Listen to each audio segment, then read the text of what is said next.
बहुत समय पहले की बात है। एक साधु अपनी पत्नी के साथ नदी के तट पर रहता था। उन दोनों की कोई संतान नहीं थी। उनकी बड़ी इच्छा थी कि कम से कम एक संतान उनके यहाँ जरूर हो।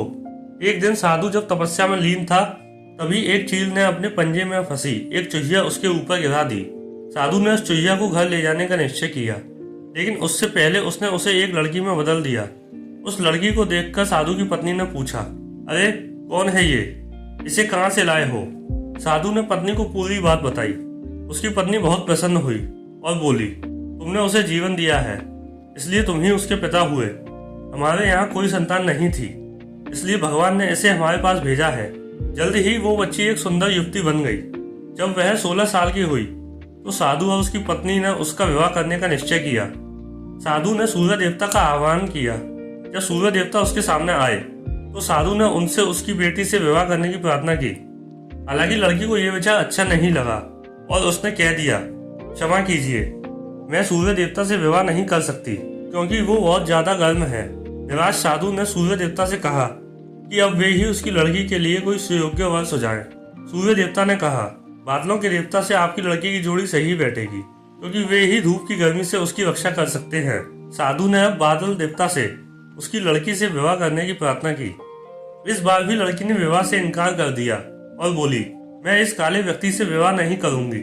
इसके अलावा बादलों की गरज से भी मुझे डर लगता है।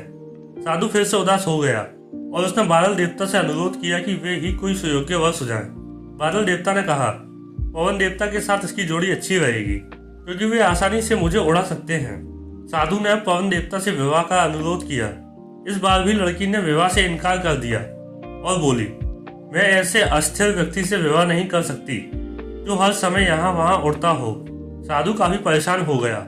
साधु ने पवन देवता से ही कोई सुयोग्य वर सुझाने को कहा। पवन देव ने जवाब दिया, पर्वतों के राजा बहुत मजबूत और स्थिर हैं। वे बहती हुई हवा को भी आसानी से रोक सकते हैं। उनसे आपकी लड़की की जोड़ी सही बैठेगी। साधु अब पर्वतराज के पास गया और उससे उसकी लड़की के साथ विवाह करने का अनुरोध किया। हालांकि इस बार भी लड़की ने विवाह से इनकार कर दिया और कहा, मैं ऐसे किसी व्यक्ति से विवाह नहीं कर सकती जो इतना कठोर और ठंडा हो। लड़की ने साधु से किसी नर्म वर को खोजने को कहा। साधु ने पर्वतराज से सलाह मांगी। पर्वतराज ने जवाब दिया, किसी चूहे के साथ ही आपकी लड़की की जोड़ी सही रहेगी क्योंकि वो नर्म भी है और आसानी से किसी पर्वत में भी बिल बना सकता है।